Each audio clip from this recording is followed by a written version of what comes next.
Good afternoon. My name is Kari Bingen. I'm the director of the Aerospace Security Project here at the Center for Strategic and International Studies. I'd like to welcome our audience today to a discussion on global counterspace trends. We are now 8 years running with CSIS's Space Threat Assessment Report, which just came out earlier today, as well as the Secure World Foundation's Global Counterspace Capabilities Report, which came out earlier this month. When both of our organizations started, there wasn't a lot out there that was publicly accessible on threats to space capabilities at that unclassified level. So now, 8 years running, both organizations have produced a pretty phenomenal compendium of trends in counterspace weapons globally, as well as threats to our interests in space. This is a resource for policymakers, for the public, showing trends, changes year over year, that I think has been pretty impactful in terms of supporting Space Force creation deliberations and educating, again, public and policymakers on what the threats are to the space domain. I'm pleased today to be joined by the authors of these reports and experts, each in their own right. We have Victoria Samson, who is the Chief Director of Space Security and Stability at the Secure World Foundation, Clayton Swope, the Deputy Director of the Aerospace Security Project here at CSIS, and then joined from overseas in France, Dr. Laetitia Cesari, Researcher and Legal Practitioner at the Secure World Foundation. We'll do a bit of moderated Q&A here, and then I'll shift to audience questions. So for those joining us, if you go to the event website, there's a button to click there where you can submit a question, and I'll be able to ask them here live with our experts. So I thought I'd start out with you, Victoria. Will you go ahead and explain the Secure World Foundation's report? What were some of the key takeaways and maybe highlights from the report that you put out this year? Sure, thank you, Kari, and thank you for having us here. It's been such a pleasure to be able to coordinate and complement our reports with you guys over the past 8 years. As you said, when we started this, we really had no idea what we were getting ourselves into. We just thought, okay, we were getting a lot of questions about counterspace capabilities, and maybe we should just try and write it all down and see what we could get, coming from an unclassified perspective. And as it turns out, back then, as you said, there was not a dearth maybe, but there was definitely not very much information. And now the pendulum swung in the other direction. So we're seeing a lot more open interest in general in terms of developing counterspace capabilities, doing research, development, investing. So far, what we're seeing in kind of big picture is that, if you're doing between destructive and non-destructive counterspace capabilities, the non-destructive ones are the ones being used in conflict. And I think Clayton and I will be talking more about that. We're seeing a lot of jamming and spoofing being used in active conflicts, cyber stuff like that. But there's more and more interest in kind of getting up to the line, in terms of co-orbital capabilities. So we're seeing a lot of action by the United States, by Russia, by China, and doing uncoordinated close approaches to each other's satellites in very sophisticated manners that we're seeing. So there's a lot more of that. I would say as well, we're seeing, again, a proliferation internationally, and so our report goes into 12 countries' counterspace capabilities from 5 different perspectives, and also looking at SSA, space situational awareness capabilities. So I think generally speaking, there is a lot going on. There's a lot to discuss, and looking forward to speaking about it with you guys today. All right, thanks. And then Clayton, there weren't really big headlines this year, or maybe there were. What were the key takeaways for the CSIS report this year? Yeah, I know we kind of talked about that a lot as we wrote our report this year, that there's nothing that is really grabbing everyone's attention. There were no destructive anti-satellite weapon tests. News about Russia developing anti-satellite nuclear weapon in space. That was in last year's report, even though there were a lot of developments this year. So to me, it was like looking at an impressionist painting, I think it's impressionism, when you look really close and you're like, what is that? It's a blob. But then you look out and it's a country scene or it's a person. I see the full picture. So for us, I think it was looking over the years to see that full picture of what the trends are. So rather than focusing so much on country by country, this is what happened this year, I think this year we took a slightly different approach, which was let's look at those broader trends in a few different areas, and things too that you talked about, Victoria, things like cyber operations, things like maneuvering of satellites in orbit. What patterns do we see over time there? things like the rise of commercial capabilities in space and what the implications there are to Counterspace. We did talk about developments of Russia with their nuclear anti-satellite weapon, what we've seen there in patterns and trends. And then another area that we really haven't looked at before, but it does really affect the space environment and is a threat, is just unintentional debris creation. So we tried to see if there are patterns there over time that are worth examining, really to see if there are possibilities for policy solutions there that people aren't thinking about. So to me, looking broader than just what happened in the year at the trends was just something that we tried to do just a little differently this year. And GPS jamming and spoofing, how did I forget that one? That's another big one that we covered. So just a lot of trends that speak to broader changes in how counterspace weapons are used. And I think if you read our report, you'll see how that looks different than we've structured it in the past. That's right. And then Laetitia, I know you have some particular areas of expertise. What were some of your takeaways in the report this year? Thank you, Kari, and thank you to the CSIS for having us today. So indeed, I fully join what Victoria and Clayton just said. We could observe a strategic shift regarding increasing cyber-related concerns, but also on-orbit operations, widespread use cases of interference against GNSS and government-led exercises and simulation showed much more about cooperation between the different states. So having this overview state by state was extremely interesting because, for instance, we could observe that malicious cyber operations are now referred to in hybrid conflict. And it's often used preemptively to access, to disrupt, to prepare eventually for specific hostile operations on space infrastructure or on non-space infrastructure as well, but with an impact on the aerospace sector. We also see more and more investment in research and development for docking, for servicing technologies, and this raises potential concerns for co-orbital maneuvers in strategic scenarios, and subsequently potential disruptions against space systems. And this is not operational, but we see some development and some more money on this on-orbit defense, including satellite-based identification and protection systems. Another trend is also the broad expansion of SSA assets, as Victoria said, and this is both on the ground but also in space, which is very interesting in terms of technology. And this was very much the case for the United States, for France, for Japan, for South Korea, for India, and other countries. It's very interesting to see how the investments are going in terms of technologies. Then Victoria just mentioned jamming and spoofing, and indeed, we could observe widespread use cases of interference against GNSS. In terms of geopolitical tensions, this was very broad because it can disrupt adversary navigation and eventually targeting systems.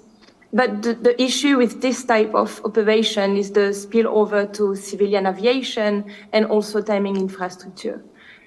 So on all of this, sometimes there is no clear norms governing acceptable thresholds, especially in peacetime. So that's why also we see an emergence of times of tensions. So this was very interesting to observe and to note. And as I said, the government-led exercises and simulation that became a key component of international efforts. To build, for instance, operational readiness, test coordination, and it demonstrates collective resolve and contributes to a certain extent to the norm building around responsible behavior in outer space. Thank you. And I want to pick up on what each of you have said and start diving into some of the specifics in both reports. One of the areas that stood out to me the most this year was what the current Vice Chief of Space Operations, General Gutlein, has recently characterized as Chinese dogfighting in space. And both reports highlight this concept of dogfighting and greater RPOs, rendezvous and proximity operations. So what's actually happening? I mean, what do we mean, and what does it mean to say dogfighting in space, and how is this different? What you're seeing, how is it different than maybe in previous years' reporting? Maybe Victoria, I'll start with you. Sure. So as you said, we did talk about the dogfighting in space in our report. I think it's not really an accurate way to describe it, because people go dogfighting, they think, planes zooming around and going, wherever they want to, and up and down, and shooting off stuff, and, physically attacking other actors, which is not what we have been seeing. Specifically, what the general was referring to was repeated rendezvous and proximity operations by a series of 5 Chinese satellites around each other. So, circular, orbiting, that sort of thing. They did, it was over the course, pretty much the course of all of 2024. And at times they got within 1 kilometer of each other, and then spread out and come back in and get out. So that was something, I think that number of satellites being involved in the rendezvous proximity operation, I think that's the highest one I've seen. One of the things, of course, that our report, I guess it's its limitations, is that we can only do unclassified information.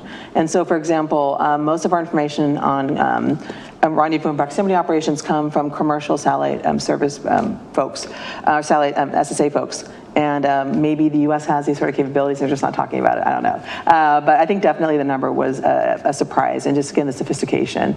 But I will point out as well, you still have the Luch and Luch 2 going around GEO, the Russian satellites doing RPO. One of the things our report does is occasionally we'll go back and fill in information we found out. So, for example, this year we added a couple of US satellites at GEO going around. So these are intelligence satellites or intelligence collecting satellites, PAN, Mentor 4, LDB 3A. So yeah, it's not like there's only one actor doing it, but definitely the dogfighting in space, I think it does speak to as well the view that many in the United States have of China's capabilities in space and intentions. And I think that's where there's an importance for transparency in terms of mission and intent. I think it would help either dispel or at least ameliorate some of the concerns that people have about China's program. Well, and we'll have a follow-on panel right after this one with some of those commercial space situational awareness operators who have some really interesting data and deep analytic insights to share with us. And to your point, being commercial, this is all non-classified data, so they'll be able to dive into that. But Clayton, what are we learning from this? I mean, this sounds like they're developing and practicing tactics. I think it's pretty clear that both China and Russia can operate satellites in a very sophisticated way. They are willing to use fuel for maneuvers that are very complex and in harmony and alignment with other satellites that they are in orbit near. One thing too that we're learning, in addition to just those technical capabilities of China and Russia, Russia also had 3 satellites that did a lot of maneuvering that we cover in our report. I believe that was at the start of April. So in addition to having those technical capabilities to do that, and then the operational know-how to do that. Victoria, you mentioned it too, Kari. We'll be talking about it more in our next panel. But there are a lot of companies that have technology and systems that can keep track of what's going on in space, and then they write about it. They write about it and they post on X, they post on LinkedIn, they post on their company website. So I think on top of, we're actually seeing we're seeing more sophisticated technology and operations in space. We're also seeing more commercial capabilities that can keep tabs on that. So we have a little better sense of it, I think, over the last year, because a lot of companies and even individuals are talking about what they're getting from commercial data sources. Right. So it's not just, on one hand, it's the ability to get that data. So someone has a radar, someone has a satellite in space taking pictures of another satellite. On top of that, there are companies that are making sense of that, or even individuals, and then they're sharing that. So that helps us, I think, as researchers, when you have such an active community that is gathering this type of information and then sharing it. So I think we do have, the government may have more information, but we have a pretty good front row seat to know what's happening now. So I think it's kind of happening at the same time. We're seeing more advanced technologies and operations, but also have a better window into it thanks to what's happening in the commercial market. And these are their military organizations, right, that are practicing these kinds of maneuvers, and so they're building operational proficiency. To do what with them? Every reason to think these, at least in the case of China, these are satellites that have a military affiliation, and same thing is true for Russia. Hard not to think that they're just a hobby from a civil space agency in either case. Yeah. I will point out, for example, the U.S. satellites at GEO that are doing this are also military. And we have GSAP, which is obviously a military program. So again, there are capabilities being developed on our side as well as Russia and China's. Okay, good point. Okay, well, Russia, the other headline that had transpired over all of 2024 was reports that they were developing a space-based nuclear anti-satellite. And when both of us published our reports last spring, it was in that March-April timeframe, we were just getting dribs and it was a suspected activity, but it really wasn't until after we both published our reports that you had more government officials and other information coming to light on this. We're fortunate in our next panel, Mallory Stewart is here to talk. She was then Assistant Secretary of State for Arms Control, Deterrence and Stability, and she came to CSIS here to talk with you, Clayton, about what they were seeing in this threat space. So, now with the benefit of a year, put some of the pieces together for us. What more do we know about this threat now, and why are the Russians developing such a capability? So maybe I'll start with you. I think we know a lot more about what that threat, how it could threaten space. Yeah. A lot of U.S. official statements on the ability of a weapon to make parts of space not usable. That is very concerning to hear that officially on the record, before Congress and testimony, and just to not necessarily tell us so much about what technically we're talking about. I still think from a technical standpoint, we really don't know, but just what it could do. From my standpoint, as someone who looks at just the environment of space and how useful it is both for the economy, for society, for national security, the thought that you could have a weapon out there that senior officials are saying could have an effect like that's scary. So I think to me what we've learned over time is just really how much of an impact, whatever Russia is developing, how much of an impact that could have. Yeah.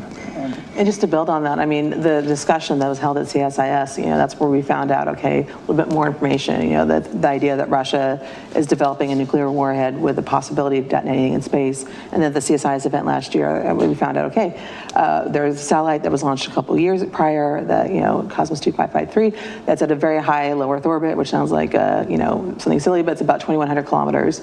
And they think it's somehow, a test prototype related to this program. And as Clayton said, there's not a lot we've learned since then, which I guess is a good thing. I'd prefer not to have, a demonstration or anything along those lines. I think the real, the news related to that over the past year, that there were a lot of international discussions about this. There was a UN Security Council resolution co-sponsored by the United States and Japan in the spring that basically said, okay, reminding countries of their obligations on the Outer Space Treaty Article 4, which says weapons of mass destruction may not be placed into orbit, and then encouraging them not to develop weapons of mass destruction be placed in orbit. Russia vetoed it, so done. China abstained, it didn't go anywhere. The same resolution was done again in the fall of last year at the UN General Assembly. Again, the United States and a whole host of other countries co-sponsored it. And of course, the UN General Assembly is, it's a numbers game, and the resolution passed resoundingly. Again, Russia vetoed it and China abstained. So I think it's more the idea, it's, real concern, like, how, as you said, Kari, like, what would they do with that sort of thing? And, we've always described it, as more of an end of days type scenario that you'd use it. It's not something one would use lightly. But as Clayton said, it's a nuclear warhead is a very effective anti-satellite weapon. It's crude, it's gonna go after every satellite that's in its range, and possibly in low Earth orbit. The EMP that release would release a lot of radiation that would trap, and eventually, as the satellites pass through it, they'd eventually all stop working. That's effective, and so there's concerns there that as we get to the U.S. Space Force is looking to proliferating LEO and trying to disaggregate that sort of thing, and we see constellations like Starlink, which both Russia and China have been very vocal about concerns about. That is one way to take care of that constellation. It's not a good way, but it's an effective way. And just to add too, just Cosmos 2553, I remember you probably were too after Mallory Stewart spoke. We were kind of sleuthing on the internet. What could this possibly be a reference to? I think we look to now where, thanks to talking with Leo Labs a bit, it's pretty clear that satellite is tumbling. So something went wrong maybe since late last year. What does that mean? Another data point that's really kind of hard to interpret. Does that signal progress for what the Russians are doing? Was it supposed to not work? Did something break in a way that was unexpected? Really no way to know. It goes kind of back to there's still a lot of questions I think we have, at least from a public standpoint, about technically what we're talking about, what the Russians might be developing or we're testing. And just to the point about proliferated LEO constellations and a weapon that could degrade that capability, I think it's interesting how China at this point is launching broadband constellations that look a lot like Starlink. Two right now that they're trying to build out in really similar altitudes, a little higher than Starlink, but still you'd have the same concerns that a weapon like that could affect a Chinese constellation as it could a US constellation. Definitely. So this would be an area where, from just a mutual benefit interest standpoint, goes back to the same discussions that I think we had a year ago, that China and India also you would think they would have interest to not let a weapon like this go into space for the same reasons that the US does. Yeah, exactly. So hopefully that pressure is happening, maybe not as publicly, but hopefully it's happening privately, because they absolutely have a vested interest with all that they're putting up as well. Laetitia, let me shift to you here, and you are our cyber expert on the panel. And we've seen revelations in the last year or two about Volt Typhoon, the Salt Typhoon campaigns that were targeting critical infrastructure that had origins with Chinese actors. Can you talk through in a bit more depth some of the cyber trends that were covered in the report? To what degree is space specifically being targeted as opposed to maybe incidentally? What are you seeing in terms of the technology sophistication, the actor types, et cetera? Thank you for this question, because this is a trend that we are observing very closely. Indeed, multiple states have demonstrated the ability and willingness to engage in malicious cyber activities against first non-space targets, and more eventually, even if it's not that public, space targets may be also one of the subjects because they are so strategic, right? And it also seems that some state-sponsored groups are targeting national space agencies and probing commercial satellite systems. And in this way, they are discovering some cyber vulnerabilities. So why is this the case? Because of the ongoing integration of advanced onboard processing, fully digital systems.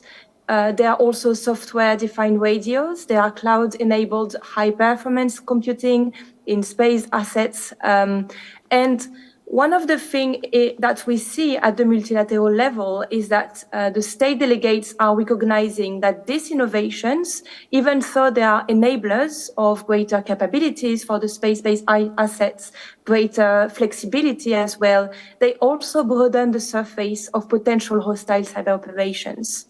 And eventually, they may necessitate updated frameworks for resilience and security. And this will come most likely at the policy level and at the technical level. So while publicly acknowledged, malicious cyber activities directly targeting satellites remain very, very rare. And details surrounding such incidents are often incomplete. They underscore growing concerns across multiple threat vectors.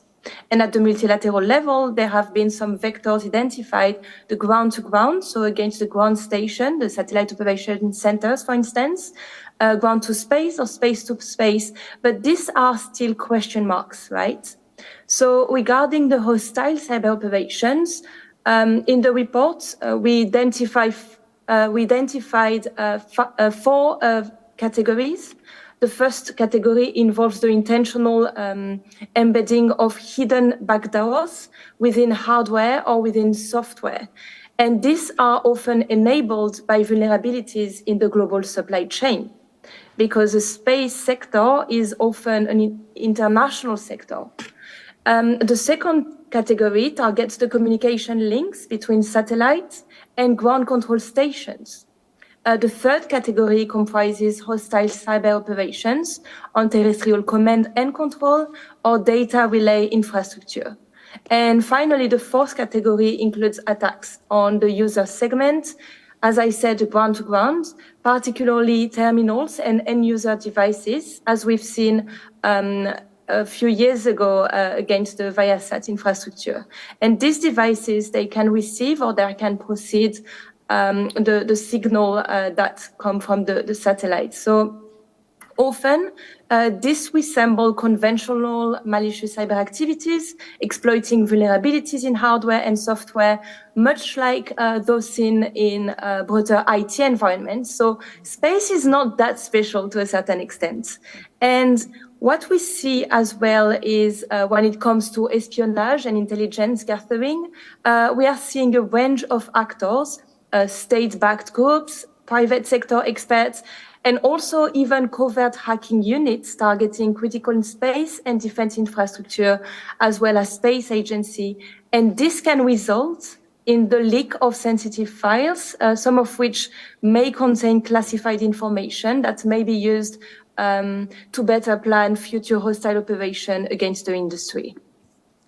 Well, and on cyber, Clayton, what I thought was really interesting in the CSIS report this year is you had access to some interesting data sets, but they were wildly different in what they were reporting. Can you hit on that? Yeah, I was thinking that too when we brought up cyber. Yeah. Thank you to the Space ISAC. I feel like there's a lot of people to thank for our report. And free promotion, no one paid us to do this report. It's out of our general support for CSIS and the Aerospace Security Project. But so many people helped us get this data. I don't think we could do it without all these partners. So yeah, Space ISAC is a good example where they gave us some data that spoke about cyber attacks against space systems. So what does that mean? When we break down what that means, what is an attack? Is an attack something that is successful, that a victim says, hi, there is an operation, there's an exploitation on my system? Is that an attack? What about a denial, a DDoS attack that effectively takes down a website that you can't use it anymore? That's not something that got access to a system and got data that could be exploited. That's not something that necessarily could be weaponized to degrade a computer system and blow up a hard drive, but it still could take down, let's say, a server that is supporting a space system. Or what about one where you just read about it on a bulletin board of a hacking community that says, hey, we have ransomware on XYZ company's servers, and we have this data that we want XYZ space company to give us so that we give their data back. You have no validation that that is actually on that company's system. You have a hacker group claiming that. Do you count that as an attack? So I think all these different areas that got kind of squishy on counting attacks. So you can have anywhere from, and you can see in our report, 5 attacks last year to hundreds a week. And it just really depends on that counting, how you count attacks. But I think what's clear is that it's like there are people banging on the walls to get into these systems. They're not always successful. They're just sometimes banging on the walls of an IP address. They don't even know if it's a space-related incident. One thing that we talk about is where it sounds like a hacker group got access to personal information of employees of a space company. Well, you're scratching your head there. Well, was that what the hacker group wanted, or did they want sensitive information from that space company? Were they just trying to basically steal credit card numbers and social security numbers? We don't know. So it's like, is that even a space hack? So just to kind of put a bow on this one, there's just so many different ways you could look at what is an attack, what is a space system. So much is based on like the intention and the motivation of the hackers that we just don't know, that it just makes it really difficult to get a good picture of what's going on. But at a very high level, it's just easy to say, though, again, they're just banging on the door trying to get in. So the other non-kinetic area that did pop out in both reports this year was in the area of jamming and spoofing, so GPS jamming and spoofing, satellite communications jamming, this broader category of electronic warfare. It's striking that, when you tend to think of counterspace threats, it's generally been like this very strategic thing, but electronic warfare, it's now embedded in tactical units. You're seeing it on the battlefield, but you're also now seeing it outside the battlefield. So Clay, I'll turn it back to you. Yeah, I'll jump in. I love this one. You jump on this, because I know you hit on this quite a bit, and then we'll jump to Victoria. Yeah, not a fan of GPS jamming, but it's an interesting topic. I'll put it that way. I think we saw this last year with the 2024 report that, wow, there's a lot of jamming and spoofing, and almost ubiquitous, I think is the word we use, we had the section on the normalization of deviance, and that was one thing. So it felt like the writing was on the wall then. But man, since at least you'd say like March, April of last year, it just skyrocketed. And usually what we're looking at, again, and other organizations that gave us data, so thank you all those organizations that gave us free data, to show what effectively airline pilots are reporting for interference to their GPS systems. And you could have that based on the number of flights in a given region to see trends to where jamming and spoofing was happening. Clear trends everywhere from the Arctic Circle, through the Nordic countries, through the Baltic, through countries that border Russia and Eastern Europe, in Ukraine, the Black Sea, countries like Romania and Bulgaria, all the way through the Middle East. Cyprus was like one of the most jammed and spoofed areas in the world in 2024.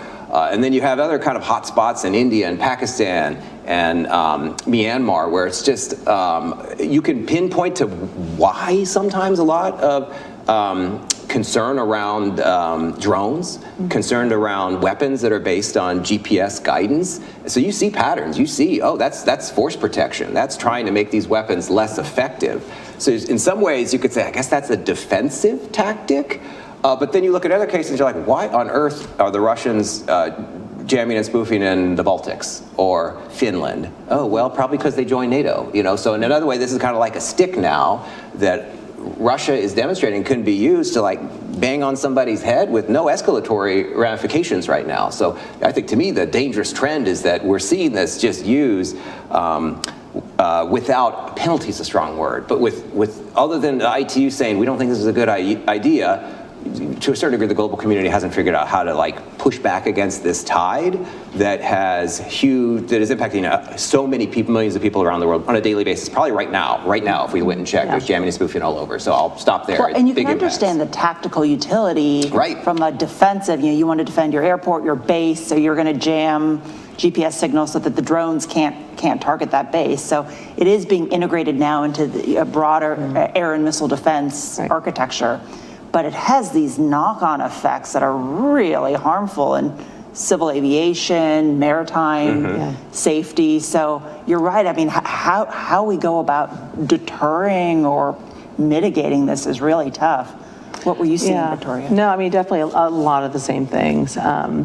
You know, I think in addition of all the places that Clayton mentioned, and the Korean Peninsula, definitely you're seeing it there, both in terms of trying to annoy South Korea and then also to protect maybe communications that North Korea is doing when they don't want it to be heard.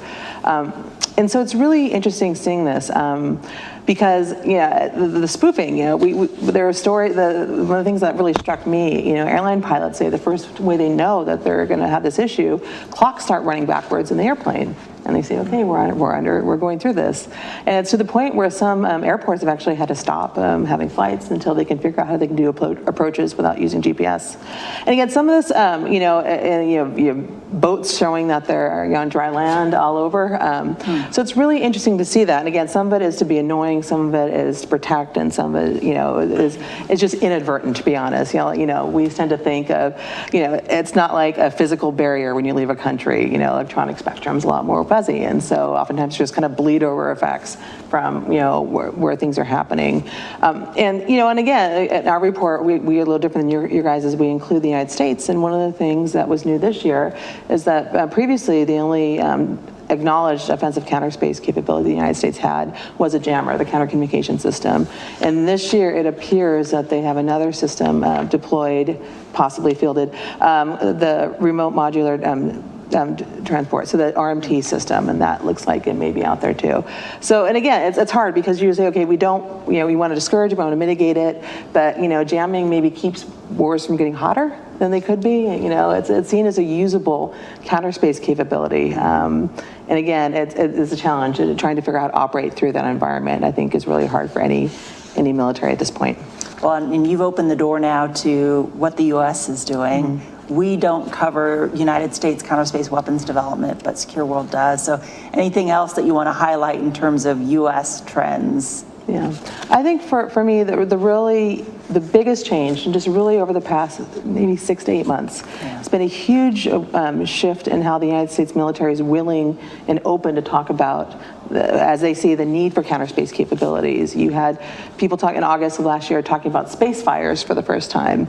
And then you have the new SFDD-1, the new Space Force Doctrine, you have the Space Force Warfighting thing. Those both came out in the past couple weeks.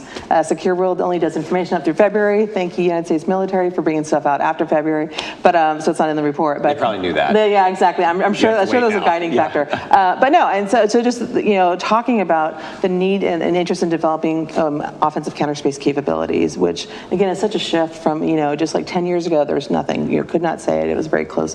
And I think part of that is due to the fact that, we now have a Space Force, we now have a Space Command again, and the operating environment has changed, definitely, both in terms of other countries that are developing counterspace capabilities, but also just in terms of who the actors are in space. There are a lot more of them. It's complicated, and so I think that this is some of how they're shifting to do it. So yeah, we talk a lot about kind of tracing that discussion. The United States, several government officials have talked about the need to, if you're doing these counterspace capabilities, to do so responsible counterspace operations, which there's no definition, but it seems to be either no or little debris causing counterspace capabilities, because again, the United States policy is still, the United States made a commitment not to conduct destructive anti-satellite missile tests in 2022. And the reason for that largely was because of the debris that's created from that. It just makes it so hard to operate in the environment. So we'll see what ends up happening with it, but it's been a real change. And I think, honestly, that's been a lot of other countries are talking more and more openly about it, taking their cue from the United States on this. Well, so I want Clayton to pick up on your conversation, then we'll go to Laetitia, because I want to hear how Europe is thinking about this as well. But Clayton, you and I have this discussion all the time on I guess space is weaponized. It is a domain of warfare, just like every other domain, right, where you have the military that has to coexist with civil users, with commercial, with scientific users. What you wrote on this year, what did you highlight? Yeah, and my thought, we don't have a United States section of the report, but we certainly talk about U.S. capabilities. I can't remember if we specifically talk about burnt frost, but we definitely talk about GSAP, and also that China is more willing to talk about GSAP and play this is the pot calling the kettle black. Right. So to a certain degree, we do talk about the United States, we just don't have a section on it. So I just wanted to kind of put that out there.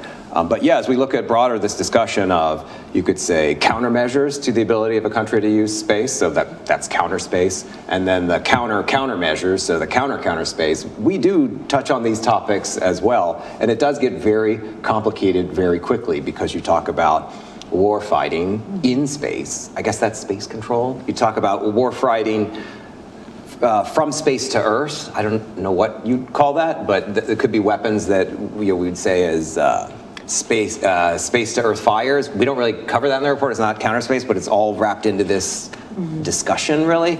And then I guess you could say Earth to space fires. That could be a counterspace capability. That's a direct descent ASAT missile or laser dazzler. So a lot of different ways that the domain touches other domains that this is maybe like the final frontier, if you will, of what this type of report could evolve into. It's a really more in-depth look about how everything is tied together and not isolated. So it does feel like, to a certain degree to date, we could keep counterspace in this bottle, in this silo, and have this is just my opinion, discussion about counterspace. But now it just bleeds into the other parts of where wars are fought and combat happens and deterrence needs to happen to prevent war.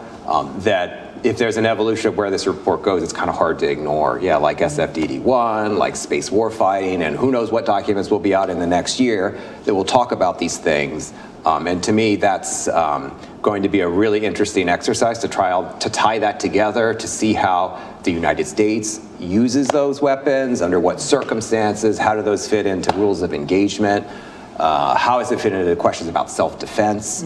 Scratching the surface of that, way beyond our counterspace report to date. Yeah. But I think it's a topic that you and I will continue to, have discussions about, cogitate on for a while. As we're maturing our understanding of the domain, as Space Force is now Space Command are now 5 years into existence. This is kind of the natural evolution of where the conversation goes, is with where the threat is, with foreign actors greatly expanding their use of space for their own military on the ground, when we have to figure out ways just not only to defend what we have up there, but to hold at risk their ability to target us, just like we do in every other domain. So. And maybe we'll talk more publicly about it too. It's hard to have deterrence to say, don't do that, or you do this and this action happens, if you don't know the capabilities. So it's something I think in the future, you mentioned 2 capabilities. There might, by next year, this time, who knows, there might be more that we're having a discussion about, because the U.S. has made more things public about where it's going in space. Okay, Laetitia, there's a question from the audience here on Similar question, the U.S. and Space Force seem to be embracing these offensive space capabilities more openly, especially with its space warfighting framework. Have we seen other foreign military space forces publicly move in this direction? Do these developments have any significance for space threats? So what are you seeing in this whole defense and warfighting landscape from where you sit in Europe? So it's a very good question, because in general, when one state is acting in a certain way, the other states kind of react. And they react with statements, for instance, at the multilateral level, at the UN level, for instance. And they also sometimes introduce new reforms and new provisions in their domestic regulations and policies. What we've seen at the European level is that states are investing more and more on programs in outer space that are very interesting for their economy, for their civilian services, for public services as well. And we call them the flagship programs. So of course, some of them are a bit more old, like the Copernicus program for Earth observation, the Galileo program for positioning, navigation, timing, all of these capabilities, as well as the GovSatcom for secure communications.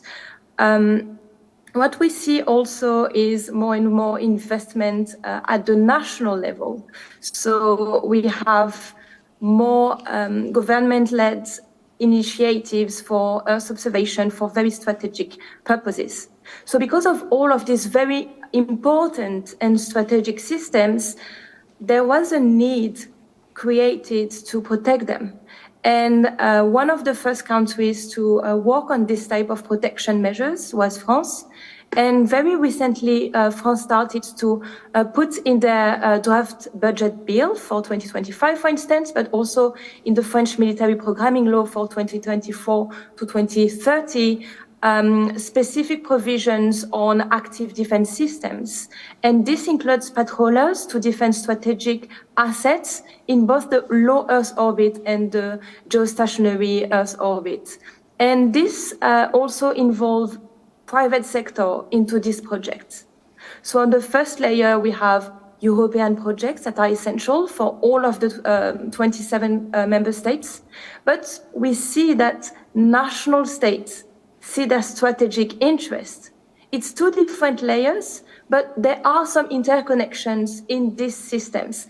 When I'm referring to this active defense, it's very much linked to the French framework. It's not linked to the European framework. It's very important to keep this in mind.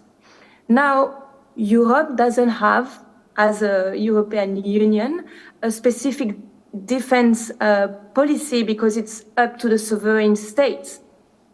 Perhaps it will change in the future, perhaps not. But what we see is also this understanding that space is essential for very strategic purposes, including secure communication. So we've seen more investment and more discussions on the next satellite constellation called Iris Square. And this may need some protection in the future. We don't exactly know what's at stake. And my colleagues just mentioned the role of constellations and their strategic importance at the national level. In Europe, it may also be essential. Now, regarding other strategic aspects of outer space, we can see that there are more investment in SSA capability. So space situational awareness at the EU level, for instance, there is the so-called EU SST.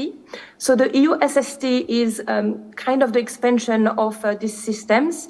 And at the moment, according to public information, more than 500 satellites from all over the world are currently protected by this EU space surveillance and tracking. And more than 200 organizations are receiving the EU SST services. So in the report, it was very interesting to see this articulation between the national interest and the European Union interest, keeping in mind that there is also specific layers in terms of space regarding research and development.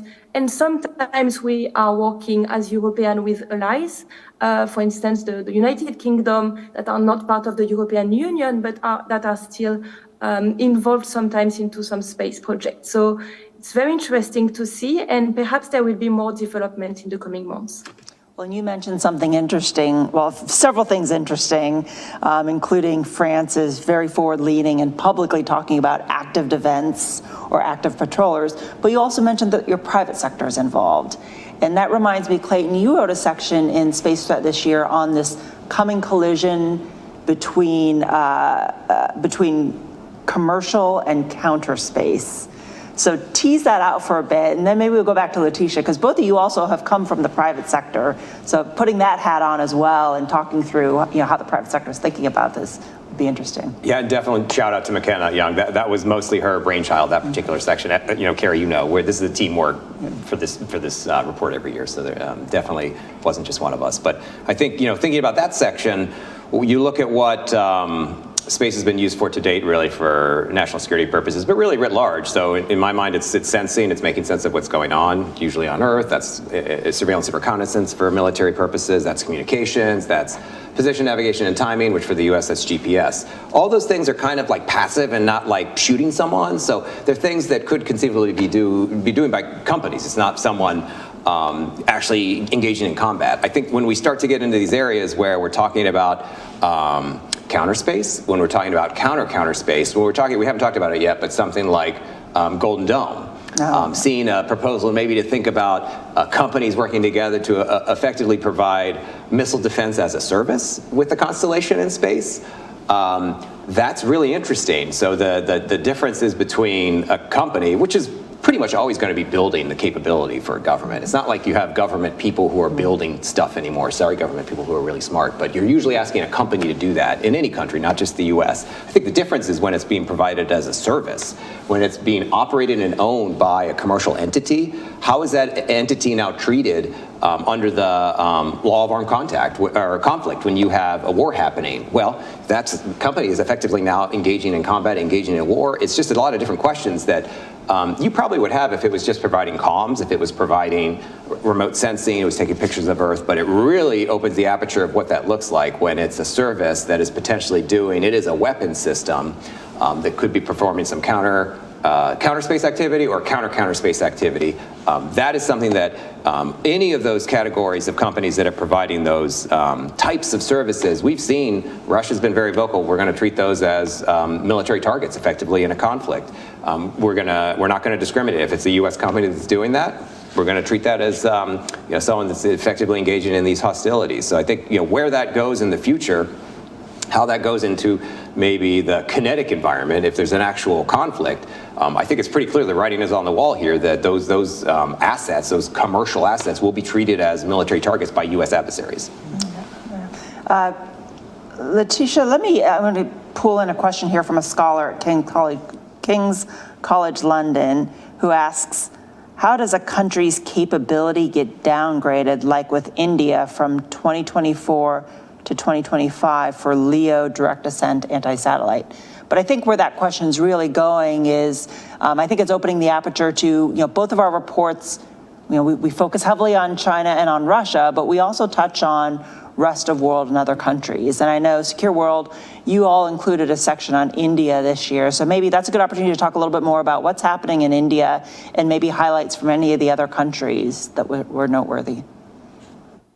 Yes, absolutely. So it's very interesting because, of course, the posture, the strategy of a state depends on the international context and the tensions, as we said before.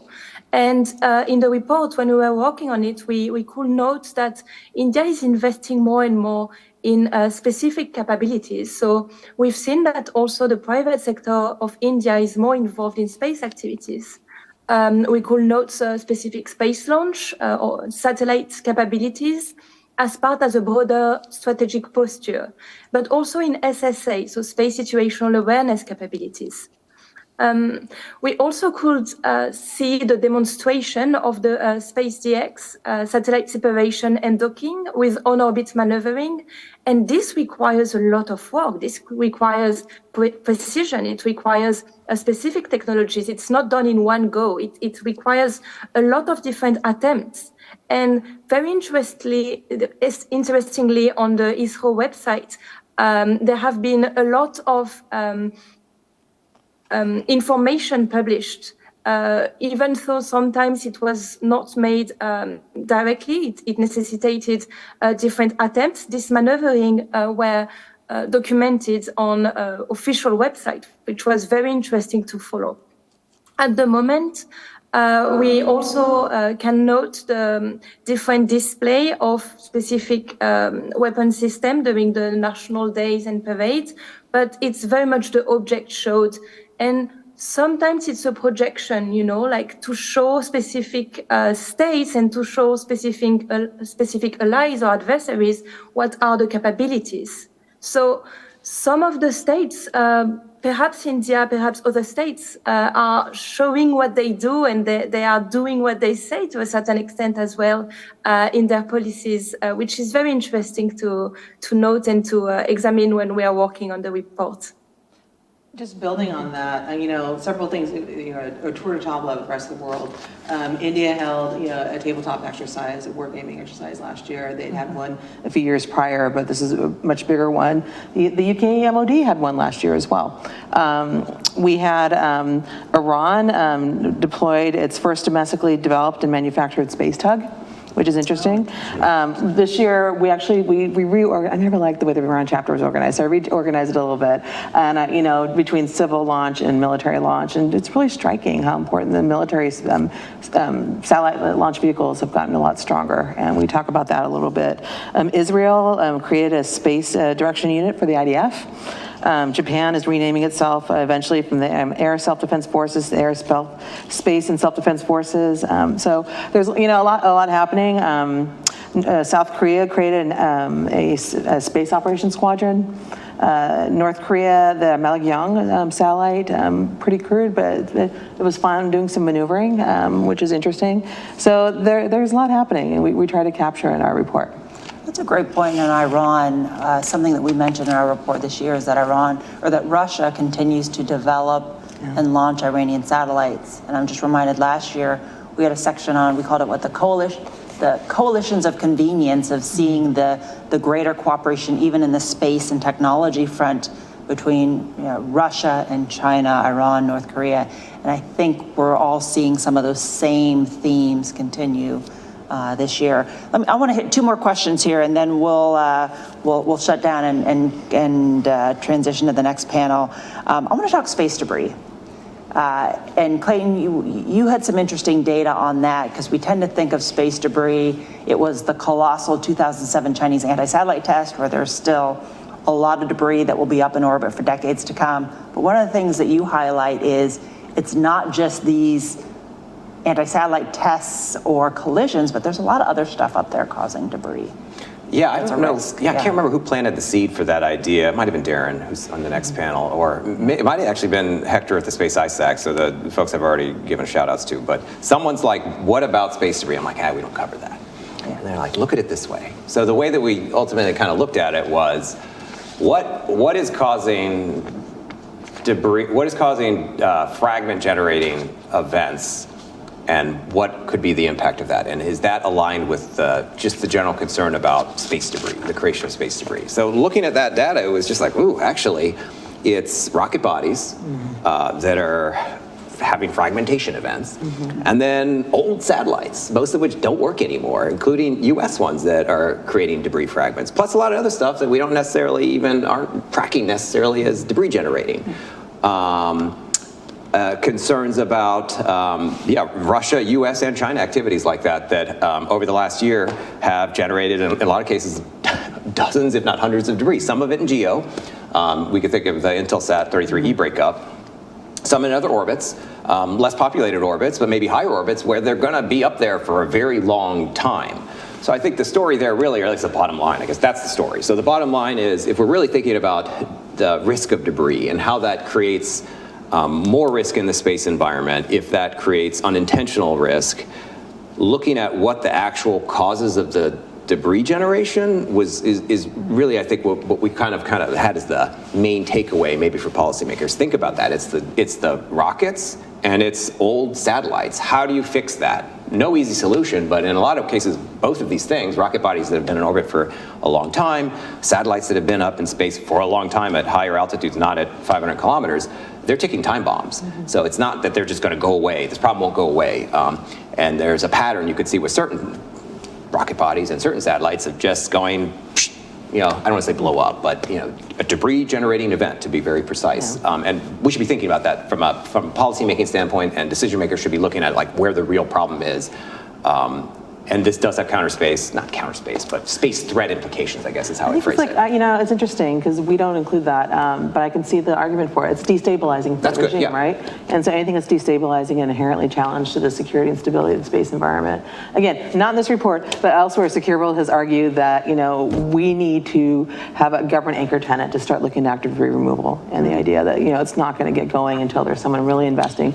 And again, Clayton mentioned in the US, Russia, and China, the main creators of this sort of debris, and so I believe those countries have a responsibility, to clean up after themselves. So that's a whole other panel discussion. Yeah, but it's not dumb. What I was really, seeing, it's really not collisions between constellations right now. That's not generating debris. Like there's nothing I could point to in the last year to say, oh, this is a satellite from one constellation that caused this event. It's other stuff. So like when we think about, mega constellations, to me, that's not the proof is in the pudding. That's not what's generating the debris right now. So like thinking about it in the wrong way might lead you to solutions that aren't as effective. Exactly.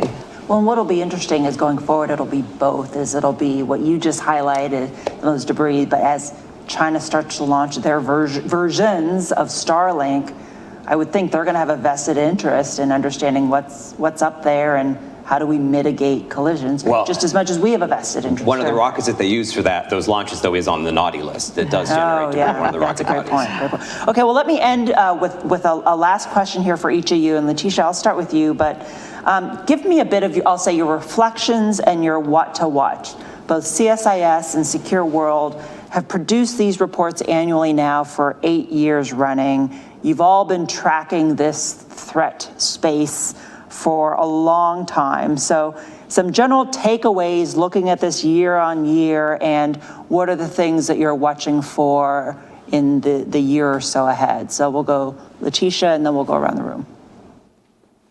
Yes, it's a great question because we see that the trends are existing and are more and more important regarding the fact that space is a strategic domain. It has been recognized, it has been publicly said. And regarding the question that was asked just before, we see also a feedback loop between these safety risks, like posed by the creation of debris and the security threats, because the more debris you have, the more strategic systems are at stake, and the more let's say, counterspace technologies are being used, the more debris it causes. So there is more miscommunication, miscalculations, and so on and so forth. And to prevent all of this, having this type of compendium, having this type of comprehensive documents that can show what's happening, that can show what are the big trends, that can explain to the commercial sector, the government sector, and all of the academic and non-governmental organizations, of which role is essential. I think it's very useful. I think not only in the United States, but here in Europe and all over the world, being on the same chapter on some of the topics and having this evolving information all over the years is very helpful for us researchers and practitioners, but also for decision makers. Right, Victoria. Yeah, just kind of things that looking out for the next year or so. I know we talked about jamming a lot, but one of the things we didn't talk, we talked about a report is Starlink is looking like it might be getting jammed a little bit, and Russia specifically is working on multiple programs that they're calling Starlink killers to try and deal with that. So we'll keep an eye and see if they're successful. One of the things we talk about as well is that China is thought to have put a satellite in orbit that is space-based jamming. And so I'll be curious to see what else is happening, because I'm pretty sure they're not the only country working on that sort of thing there.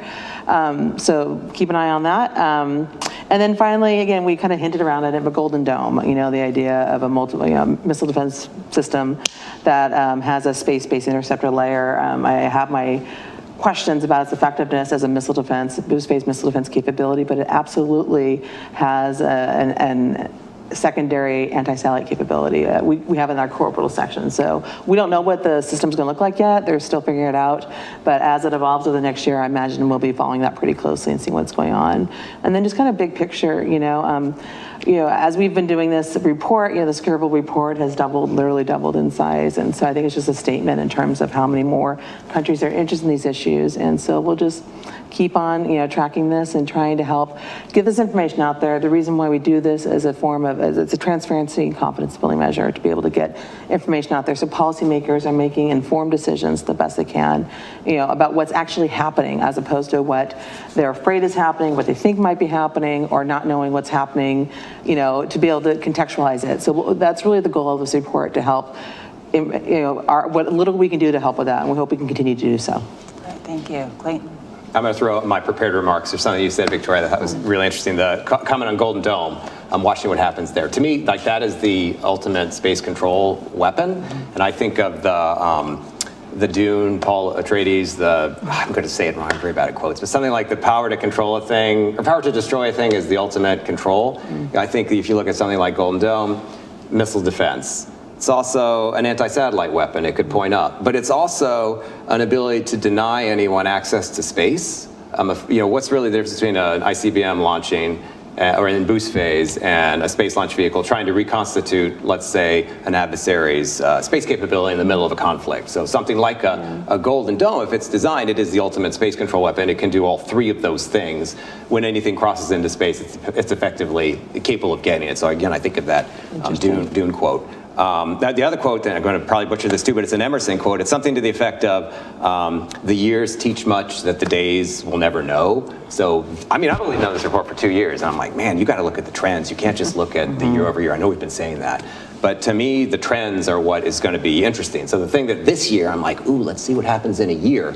And I don't want to say it's like fear of missing out, but I just think, how will a lot of these capabilities that now we're just talking about, especially from the protect and defend standpoint, what's going to happen over the next year? Is it a FOMO reaction where you have a lot of other countries now talking about this publicly and wanting to do it?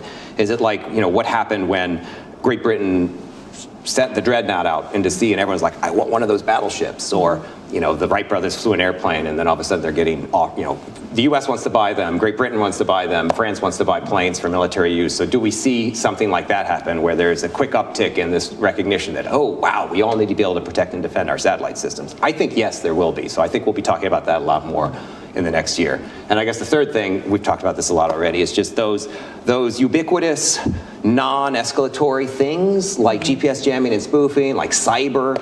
Where does that go? Do we just, are we going to look back and if you look at the map, which we have in our report of where there's been significant jamming and spoofing, is that going to be twice as big?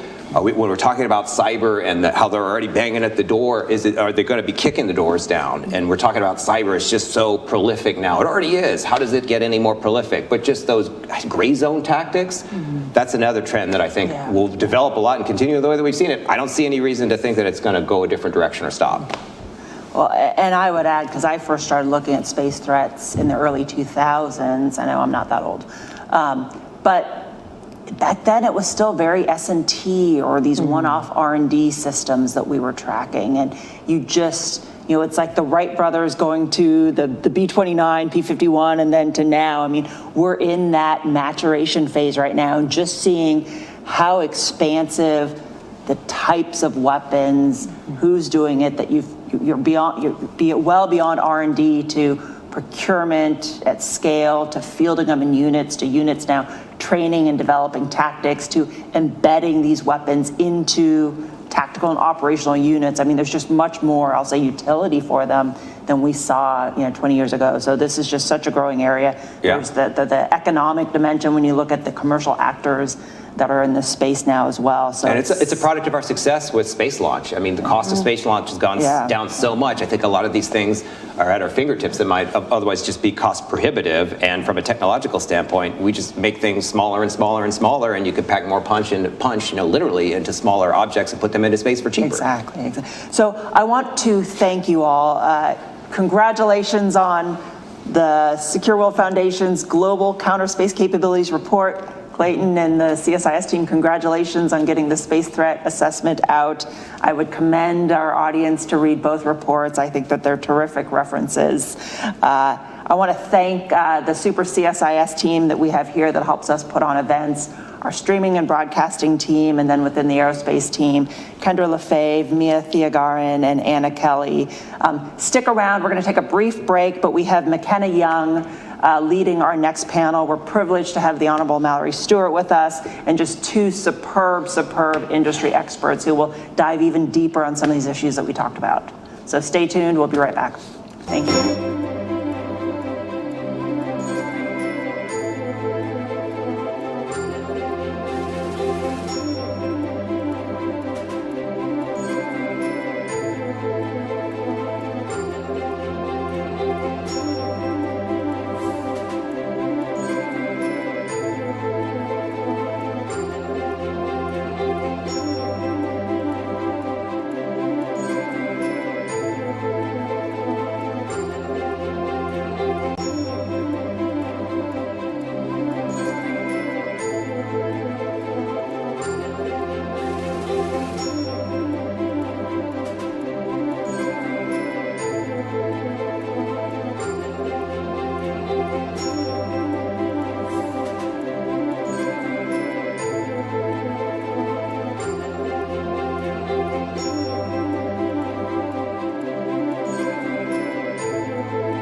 Good afternoon. Thank you for joining us for the second part of our event discussing counterspace trends. The first part of this event was a fascinating discussion about two new reports from us at the CSIS Aerospace Security Project and the Secure World Foundation, our 8 years running publishing annual space and counterspace threat assessments. Thank you to Kari, Clayton, Victoria, and Laetitia for that fantastic conversation. I'm thrilled to be here with a true dream team of experts to further discuss some of those topics and these counterspace trends in satellite behaviors more broadly, and the impact of these on space safety and security. So we have with us today Dr. Darren McKnight, Senior Technical Fellow at Leo Labs, the Honorable Mallory Stewart, the former Assistant Secretary for the Bureau of Arms Control, Deterrence, and Stability at the Department of State, and Greg Gillinger, Senior Vice President and creator of Integrity Flash at Integrity ISR. So thank you all so much for taking the time to speak with me, not only today, but for being continuous friends to us here at CSIS and providing data points and analysis for our report that make it so much better and hopefully more impactful. So I just kind of like to start out after hearing this first panel about all the trends of the last year and kind of almost over the last decade that we've been doing this report just about. I'd love to ask each of you to speak a bit about how you think day to day about space security and safety. I'm lucky that between the three of you, you're fantastic technical analysts and experts in international diplomacy. So how do these space trends and threats fit into your current work? And what behaviors that we just heard about are you the most focused on? So maybe, Darren, I'll start with you. Great, thank you, Makena. I think what's important is for everybody to understand that space activity is really scaling very quickly. So if you think you're gonna be able to understand what's going on, you're gonna have persistent measurement. You have to deal with it with precision and deal with it with purpose, because things are growing so fast. If you aren't spending the time that you have looking at these objects, you're going to get surprised. So what do I mean by that? With radar measurements, there's a lot of information people assume you get. You get state vectors, where the satellite is, maybe how big it is. What we're starting to do is wringing out what's the area to mass ratio, how dense is it? Is it tumbling? Those kinds of things are very important as we start to interface with our policy colleagues and say, this is what they're doing, why might they be doing it, what are the options? I think it's really important that we've got to get this persistent monitoring so we can scale. Because when we're talking about 30,000 more operational satellites in the next few years, it's going to be very easy to hide some needles in those haystacks. We have to be ready to look at all of that in a very objective, automated way. Absolutely. Greg, what are you focused on these days? So I think, along the same lines as that Dr. McKnight just mentioned, in terms of scaling, we're seeing a lot of activity, satellites launched in constellations, right? Whereas before you were concerned with, hey, is this one particular satellite up and operating, and where is it? Is it tumbling? Is it in good health? And those sorts of things. But now it's, okay, this is the satellite up, and what is its relationship with the other satellites that it's supposed to be working with or might be working with, right? And if it falls out of that formation, it could still be operating, but it's not part of that constellation any longer. So that constellation is evolving. So it's, instead of monitoring each individual satellite for health and wellness, you kind of have to look at a broader picture, which, if you're doing it manually, it can be very challenging. Absolutely. And Mallory, as we just heard them talk about, it's not just the US, Russia, and China. So many more countries are getting involved in space and developing, counterspace capabilities as well. That makes it a more complicated diplomatic picture. So with your experience, how is this all evolving, and how is that changing your thinking going forward about space and stability in the domain? Yeah, absolutely. Thank you so much for having me as part of this panel. And just to say that, hearing the previous panel, hearing some of the comments, the way I look at it is how can we maximize the utility of the space environment while minimizing the risk? And so risk reduction is sort of the angle that I've been pulling from my previous experience in government into sort of conversations that is trying to bring together the different players, right? The commercial side, the governmental side, the international side with domestic, also understanding different policy objectives and priorities, right? You can have the interesting questions that Clayton raised in the last panel surrounding commercial legal obligations and governmental national security implications. How do those really fit together and operate in a way that reduces the risk for all of us in a productive and sustainable space environment that hopefully will maximize both our domestic benefits but also those of our partners and allies? Thank you so much. I want to pull out a couple of threads that we heard about in the first panel that I think really set us up well for our discussion today.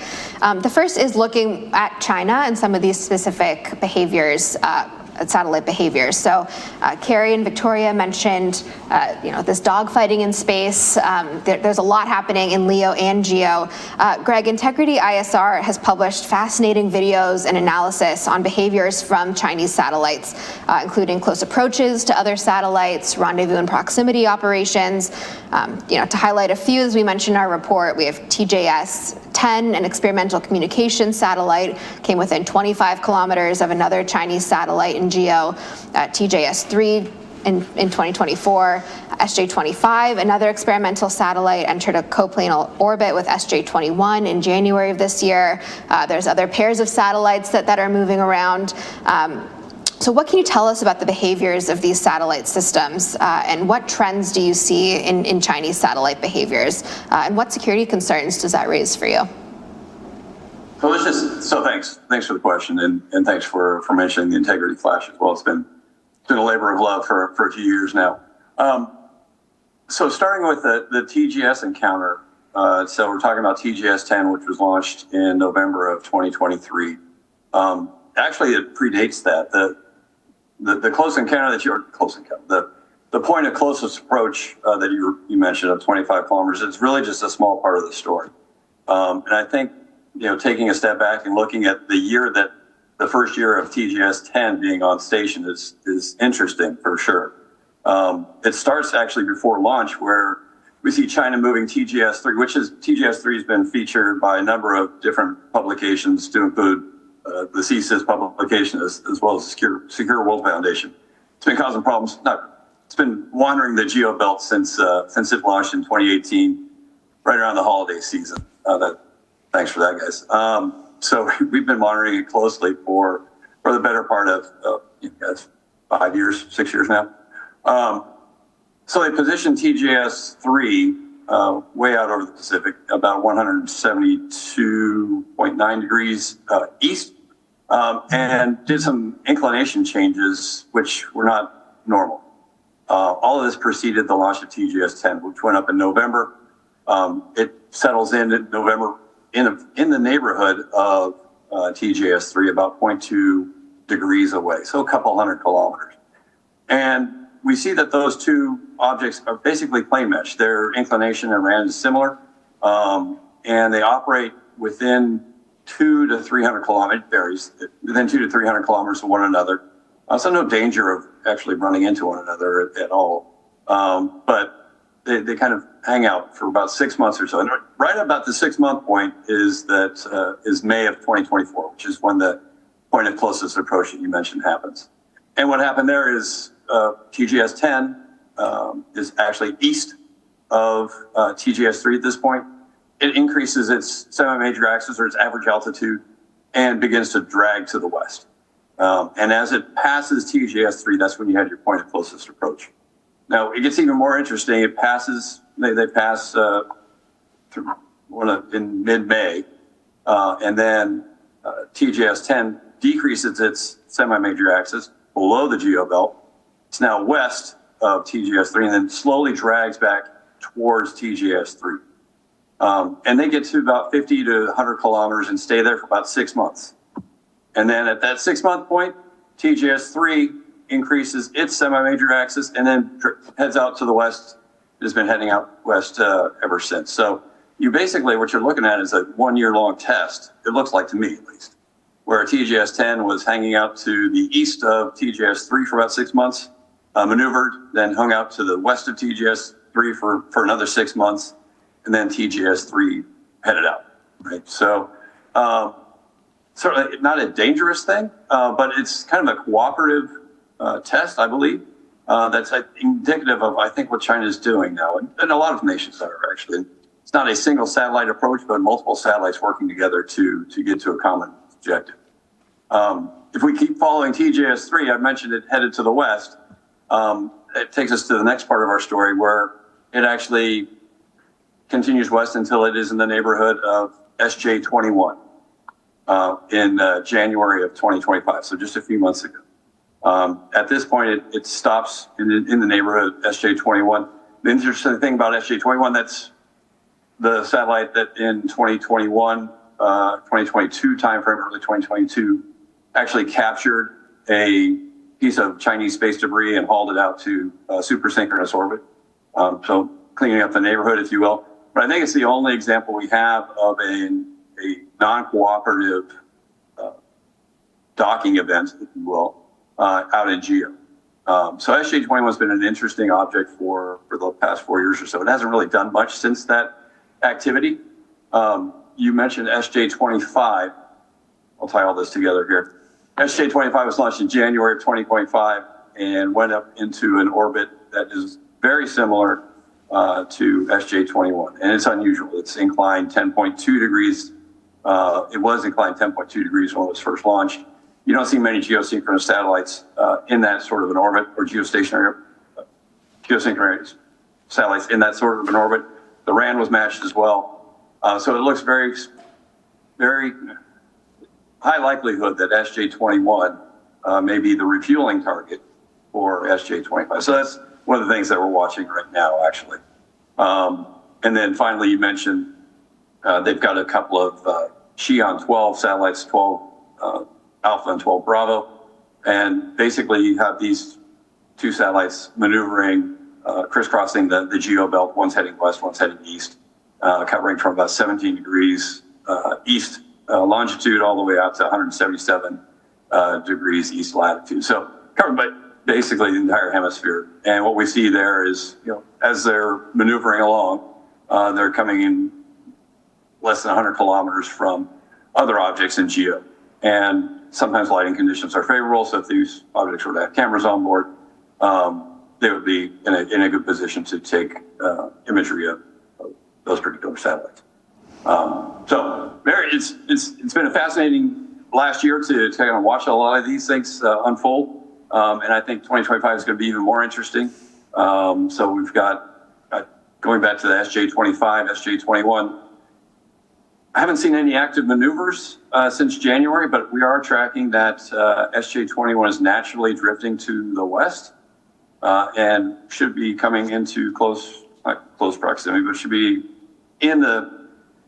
with SJ-25 probably in mid-August of 2025 if no one else maneuvers. So a lot to keep track of. No doubt Space Force is keeping busy with all of these things. But I think it just speaks to it's not a single satellite that you need to be concerned about, but it's a network of satellites that are operating together to achieve a common mission. That's fascinating. Thank you so much for laying all that out. And I think that paints a really great picture of, it's not all of these headline grabbing stories. It's not a ton of kinetic capabilities. They're headlines in your Integrity Flash newsletter, but probably not on the bigger networks. So there is a lot of activity going on, even when, it's kind of above the surface. We're not looking directly at it or hearing about it day to day, but that's a great snapshot of just how much is going on and how sophisticated some of these programs are. And not just one-offs, but they're all tying together to tell a bigger story. So thank you so much for outlining all of that. And Darren, I'd like to turn to you to talk about Russia a little bit, who is also really, continuing on in some of these similar tests and sophistication. In February 2025, Russia launched a trio of Cosmos satellites that have all been maneuvering and getting close to each other. Can you talk to us about Russia's take on that, and what these behaviors look like? And then following on to that, I know Leo Labs really emphasizes transparency in orbital behavior. And you, Integrity, other SSA companies like Slingshot are great at giving us some of that transparency and kind of letting us see under the hood a little bit of what's going on.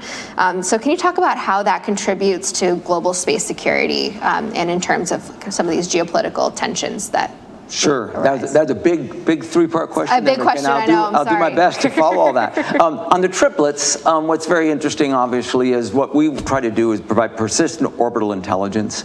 And the way we do that is look at foundational information that we can get. And lots of times, like I mentioned before, people say where it is. But if I can tell you where it is, how big it is, how dense it is, what's its attitude stability, I can tell a lot. So with this triplet, what we found, we had 3 satellites that came out. 2 of them would do a pretty good job doing a little kabuki dance around each other, whether it's dogfighting or not, I don't know the intent, but they were clearly was doing a kabuki dance, and 2583 was just slowly reducing in altitude as if it was not maneuverable. And so as 2581 and 2582 got very close to each other, they got very close to 2583, much like the whole SY24 thing for all of 24, all of year 2024. They were doing some real things, a lot of really close things quickly. And so when they do that, it's really important for us to see if there are any indicators for things that are going to happen. We saw 2583 floating away. Kind of felt there was something that was going to go on. It was very small in comparison to the other 2. So if it was to release something, most likely it'd need to be spring-loaded kind of release, not going to be propulsion-related. Well, you're going to say, Darren, how do you do that? Well, at Leo Labs and the folks who are doing real persistent orbital intelligence, you've got to combine the machine learning, AI, with RI. Have you ever heard of RI, Makena? That's not a term I'm familiar with. Yeah, real intelligence, right? Sometimes it's physics and it's engineering. You got to pull that in, right? You got to combine all that together. And so what's interesting is 2583 was sort of floating away and sort of indications there might be something else going on with it. We knew if it released something, most likely it was going to have a rebound from conservation of momentum, right? So we have a maneuver detection process within our platform. Every single object in Earth orbit, if it maneuvers, we tick it off, and we got it under control. Well, 2583 maneuvered, no, it was a perturbation from a release of a small subsatellite. We actually have that on a nice little track to show that. So after it's been released, we say, okay, it's done with its job. No, it maneuvered last week. So 2583 that was passive all this time maneuvered just last week. We're following the small object very carefully. We don't anticipate it to be maneuverable.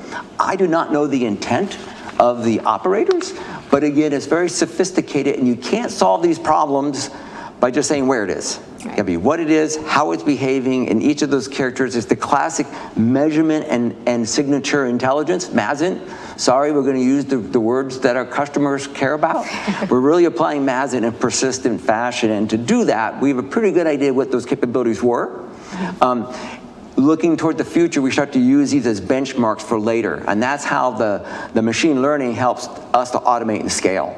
Because I don't anticipate this is going to slow down, right? I anticipate Victoria and Clayton being very busy next year, and they'll have much bigger documents, and our job is going to be able to provide that information with precision at scale. And so this triplet thing was very exciting, but I think we cut our teeth on the SY24 sequence last year, so we were ready for this. I think every time we're just getting a little bit more ready. So I think it's exciting, and keep an eye, those guys have not stopped yet. Yeah, that's fascinating. So yeah, our reports all have cutoff dates, but that does not mean that these satellites are not still moving around. And thank you for explaining that to us and for keeping an eye on all of this, which is fascinating. And so now focusing a bit on what was headline grabbing this last year, Mallory, as they talked about earlier, you were here last year in your official capacity talking about a nuclear space-based anti-satellite weapon from Russia. It's remained a significant counterspace headline throughout the past year, although there has not been a ton of additional information that's come out. We do have a timeline in our space threat assessment that goes through it, but can you talk us a bit about, what are the implications of a nuclear system in space and why an actor like Russia, who maintains valuable assets themselves in space, may pursue this capability? And has your thinking changed at all since you were here last year? Yeah, that's interesting. I mean, I think largely the thinking that we had last year that was very open-ended, equivalent to some of the things Clayton discussed in the last panel. Why would Russia have this kind of capability? How could it be helpful to them, realizing they have space assets as well?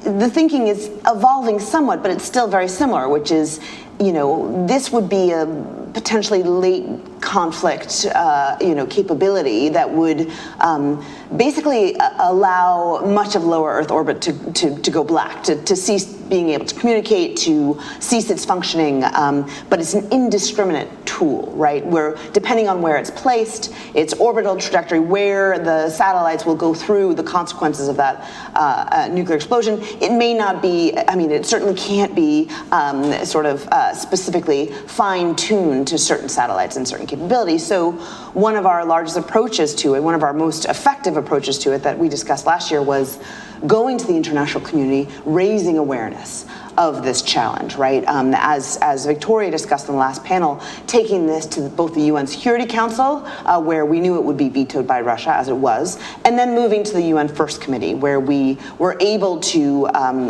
get an overwhelming amount of support for a resolution. In the First Committee it was 157, and we took it to the General Assembly where it got 158, and then it went to 167. So 167 countries agreeing with a resolution that said we have to support the Outer Space Treaty, especially Article 4, prohibiting the placement of any WMD, and including nuclear weapons, in orbit around the Earth.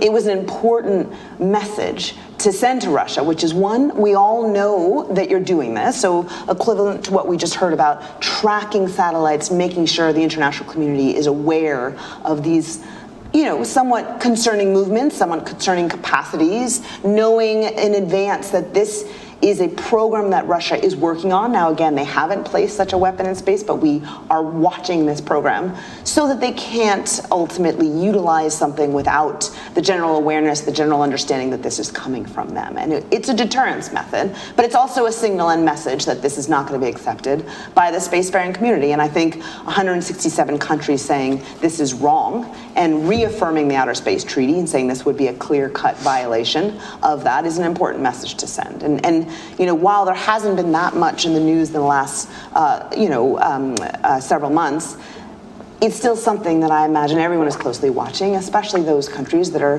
very much looking to maximize their utilization of lower Earth orbit that could be most severely impacted by this.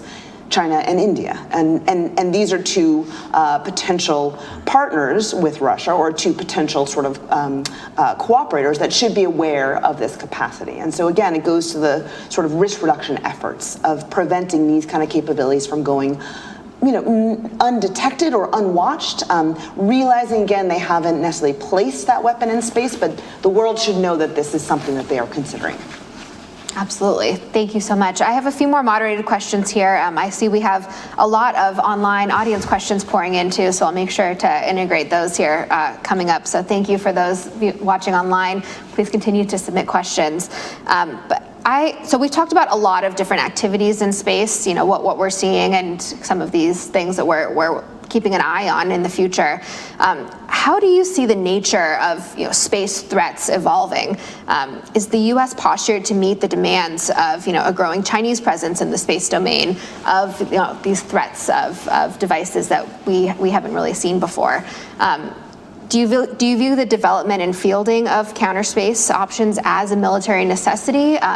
We've had a lot of U.S. documentation come out the last year, I think, trying to rethink this. So I would love to hear your view on this evolving conversation. So Greg, I might start with you. Oh, great, thank you. So I think we're hearing it a lot more now than we ever have in terms of what is the nature of space threat, or how do we define space threat? For the longest time, I started dabbling in this sort of area in 2007. The space threat was, okay, what's out there that threatens our shining space objects that are so critical for the way we conduct joint warfare, right? And how do we protect those assets, and how do we become resilient? I think in the last few years, I think since like 2020, 2018, somewhere in there, we've started seeing language change from military leadership in the United States, at least, on the need to take into account not just protecting our space assets, but defeating other nations' space assets. And we've seen since China was really involved with fielding their Beidou system from the mid-90s all the way through 2020 when they kind of finally finished it. But since that time, and even maybe a little bit before, we've seen a real increase in the number of Earth observation capabilities. They've been fielding a number of intelligence satellites, SIGINT imagery, missile warning, and now they've got a very capable set of constellations up there that can pose a real threat, a space threat, to our airmen, sailors, and soldiers operating in the Western Pacific specifically, and in the South China Sea, but increasing in capabilities, right? So to not take that into account, I think is foolish. And we're seeing our Space Force leadership say this continuously now for the last couple of years, that, hey, we need to be able to have the capability to conduct responsible space, counter space activity, right?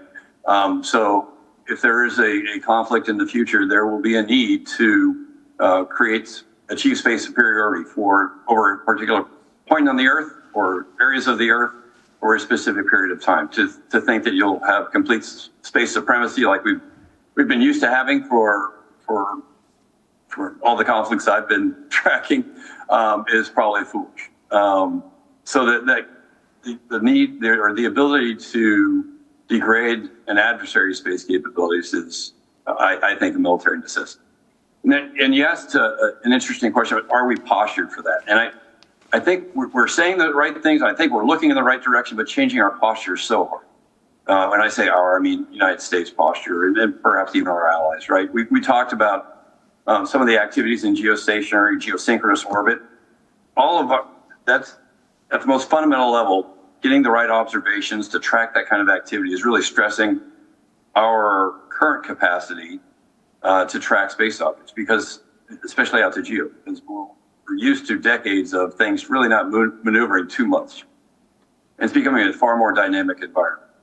On the operational side, we've got very good capabilities, or we have very good organizations that are tracking, dozens of what we think might be counter space threats, right? Threats, when I say counter space threats, so assets that, like Dr. McKnight was just talking about, Cosmos 2581, 82, and 83, or some of the Xi'an satellites that he mentioned before, or SJ-70, things that we've known about for a while. So there's a few dozen of those that we keep close monitoring. We need to be doing the same thing for the hundreds of Earth observation and intelligence satellites that China's now fielded. And I don't know that we've determined yet whose day-to-day job it is to report on the health and status of a couple hundred Yaogan satellites, a lot of them working in constellations, right? And then that kind of gets back into, is the satellite healthy? Yes. Is it still healthy and part of the constellation? That's more analysis that needs to happen. So changing the posture is challenging, and it takes time, and I think we're in the middle of it right now. And you see all the documentation saying the right things. It's a matter of getting resources assigned, training people to be able to do this. That's a challenge as well. It's kind of a new area for us. And you can't just develop a weapon system and think, okay, now I got a counter space capability, right? We have amazing aircrafts and air capabilities, but I think if you talk to any experienced airman, they'll tell you that the value comes in the integration of how we prosecute an airport. And that has taken decades to develop. And we're on the same track with space. It's just, it's going to take some time. It's going to take some resources. And we're moving there. I just hope it's fast enough. Yeah, absolutely. Thank you so much. Darren or Mallory, I'd love your thoughts. And for Darren, I might expand this a bit more as well. We're, something that we talk about in our report this year is, not only our traditional space threats, but also, another trend that we see is orbital debris, which I think is a threat to every actor in space. I know that's something that you are focused on quite a bit in your capacity at Leo Labs. So can you kind of talk about what risks there are in an increase in orbital debris and how that adds to this conversation of safety and security in the domain? Sure. Since in Washington, I'm going to answer the question I wanted to. No, just kidding. I'm going to leverage what Greg said and say, I think the main threats in the future are going to be things hiding in plain sight. Mm-hmm. Things that are there and maybe we don't know through some IC program of record analysis, hey, this is something we need to worry about. We all were pointed at 2553. Not because of how it behaved, but because somebody said, hey, this is a problem. Let me give you an example. Tianping 3, A1, B1, B2 launched in late October. Chinese launched these 3 satellites, said they're calibration targets for RF. Sounds a lot like a calibration sphere. Super. Guess what? We said we need to keep an eye on everything because, like Greg said, we don't know what things can happen. By the way, our adversaries use deception when they're not behind. We're used to thinking we use deception. We don't do the Hail Mary in a football game if we're ahead, but our adversaries will use deception even if they're ahead, and they're going to use it early and often. So these 3 satellites, we take a look at them real quickly, they all start maneuvering, not like cow spheres. A1 was about twice as big as B1 and B2. That's good, that makes sense. That's kind of a calibration spheres. But of these 2 ones, the B1 and B2, one was 5 times more dense. 5 times more dense. It's almost impossible to imagine how you could do that.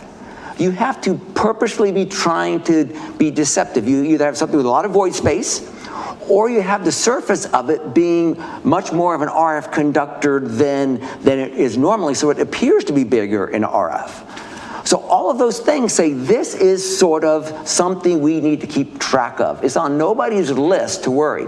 So the only way we're going to continue to do this within the constellations and, for the big countries and even all these 90 plus spacefaring countries, we've got to be able to do this in an automated way, have good triggers, and then raise this up to the community and go, hey, what do you think?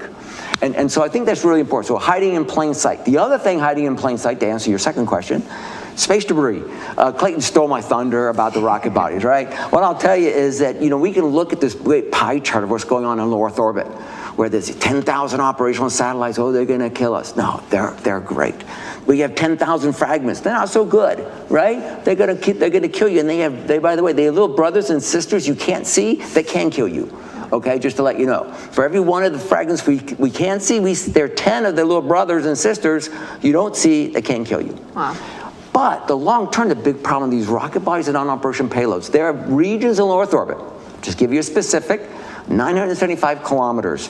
In that region, there's a clump of about 500 objects that have been there since the mid-1980s. If you do the math, the probability that one of those 2 things will collide by the end of this year is 26%. Don't hear that number anywhere, right? Because everybody does their model and go, this year's the probability of collision this.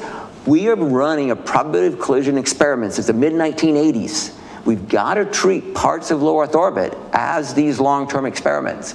And so we have that built into some of our models as we look forward to use that more accurately. And those situations might actually benefit people with threats, because a breakup event might provide obscuration.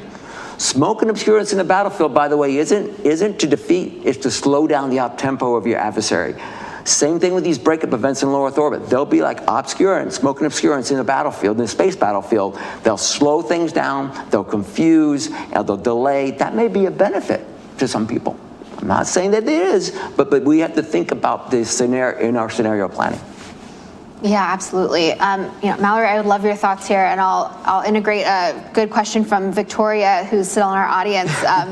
Diplomacy can be a very effective national security tool. So how do you take, these technical analysis, what we're actually seeing and being told that we're seeing, how can you translate that to policy, to diplomacy, and how can that be used to mitigate concerns about threats to U.S. space assets? Yeah, absolutely. I mean, building on what Darren said, raising awareness of the hiding in plain sight, raising awareness of potential threats. Now, diplomacy is definitely a good tool for threat awareness raising and hopefully risk reduction through that mechanism alone, but it can also be a challenge, right? And I'm struck by one of the sort of discussion points in the previous panel, but also in the 2 reports mentioned, the evolution of the conversation on counterspace capabilities, right? Diplomacy, the reason I wanted to bring that in is that diplomacy has hindered to a certain degree a natural element of risk reduction in the space arena, which would be defending yourself, active defense, right? Having the capacity to see the orbital debris, protecting your assets from it, having the capacity to actually see someone coming close and saying, hey, don't do that. And if you do it, we have what the French would call sort of these, active defender interception capabilities or active defense potential.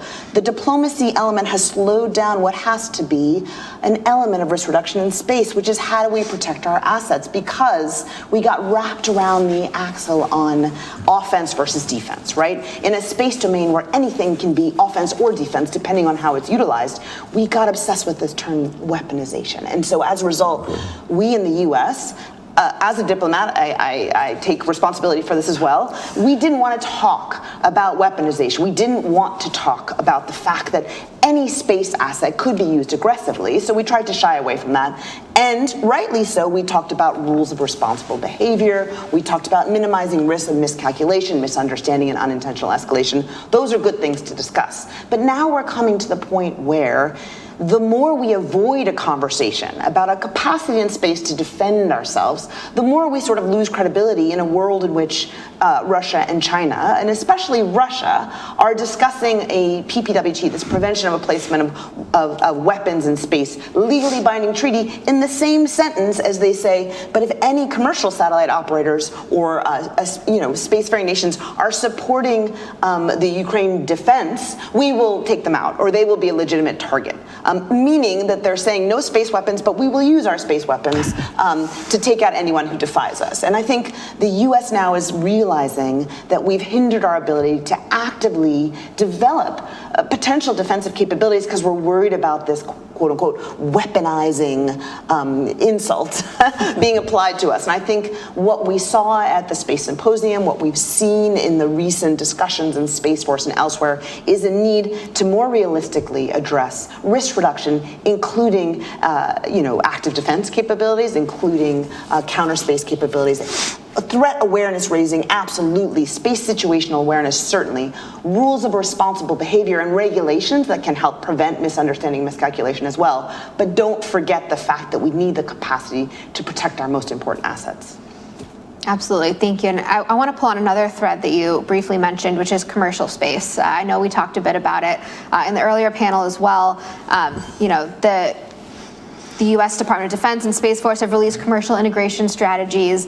NATO will reportedly publish a commercial space strategy in 2025. We are seeing commercial companies and products being integrated into defensive, regimes in our militaries. So what role can commercial space companies play in responding to these threats? Have you seen that conversation change where maybe 5 or 10 years ago, commercial companies said, hey, we're totally commercial, we won't be targets? That conversation has changed, and we've seen in Ukraine that they have been targeted Viasat and SpaceX's Starlink in particular. How do you see commercial fitting into this, and what should we be looking for? So I'd love any of your opinions on that. You're kind of going in order, so go ahead. Yeah. Sorry. So commercial integration into defensive or national security missions, right? Essentially, my mind, right?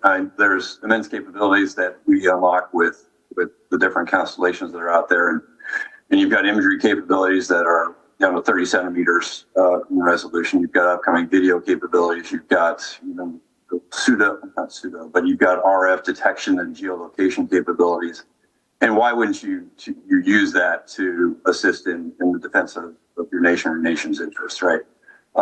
They also come with the benefit of being unclassified, right? So you avoid a whole lot of emotional pain by having unclassified, immediately releasable information, which is what we saw in the months leading up to Ukraine. I thought was used to great effect by the administration then, of releasing imagery. It wasn't even releasing, showing imagery of Russian buildup around the Ukrainian border to the governments in Europe, who could then immediately share with their populations and kind of say, hey, this looks like it's happening, this is what's going on, and get a way to kind of form the narrative in that respect. Communications, we've been using commercial satellite communications to support the military for decades. I think at one point we were flying, I can't remember, 80 Predator lines over Afghanistan and Iraq at the same time, and most of that traffic was going out over the commercial satellite links. So I think that to answer your question, I think the horse has already left the barn. We are definitely using commercial space. We have been using commercial space for quite some time.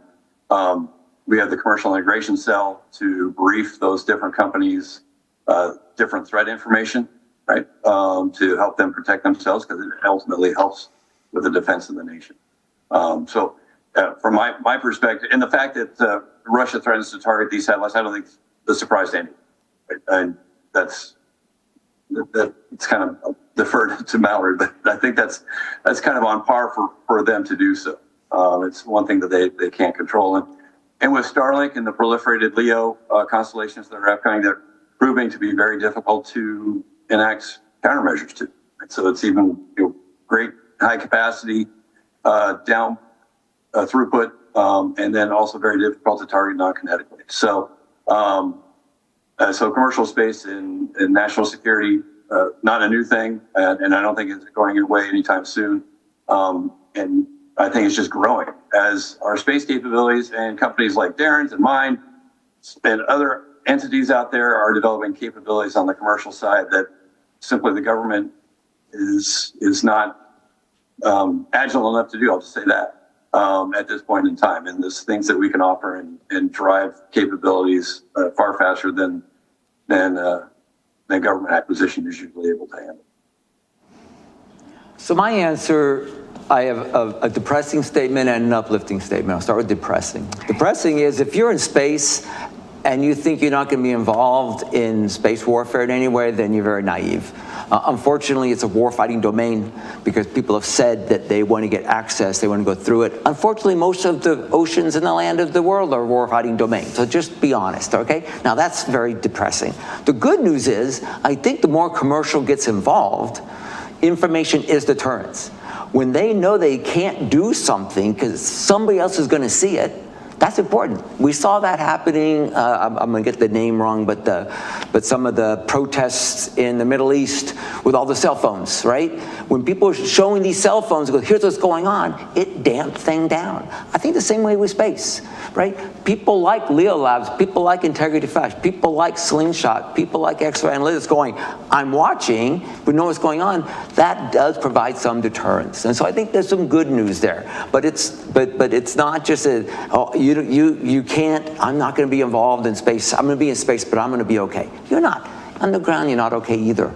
So just learn to live with it and look at the positive side, which is 90% the glass is full. All good news. But if you think you're getting out of it, you're naive, and you should probably go start a farm in Idaho somewhere and do something. I mean, I would add to the attribution and accountability element of the space situational awareness and the fact that we can show people what's actually happening in an otherwise opaque arena. Yeah. The fact that the commercial arena can really lead the way in several respects that governments are not as capable at leading. And that's rules of responsible behavior or rules that the commercial industry has decided would actually lead to advantages, even if there's a certain amount of self-restraint involved, right? There's debris challenges. The US followed the lead of so many commercial players saying this debris escalation problem, the fact that we're unnecessarily creating debris is actually going to be to our detriment going forward. And our Department of Defense agreed, and we for many years had been trying to eliminate debris before we came out with our unilateral commitment in 2022, before we took it to the international arena, to say we will not intentionally create debris through these direct descent ASAT tests.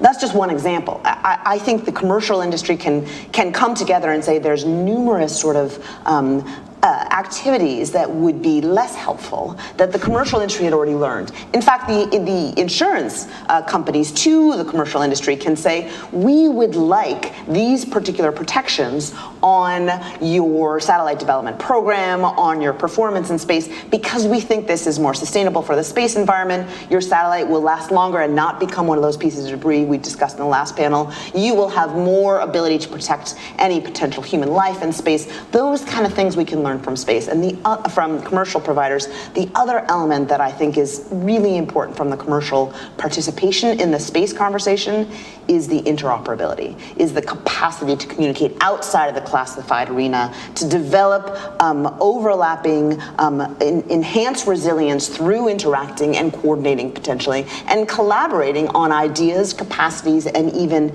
capabilities. Governments do this as well, but the commercial arena really teaches us how, and they really lay the groundwork for doing it more effectively. Thank you all so much. I'm going to jump in here to a couple of questions that we have from our audience.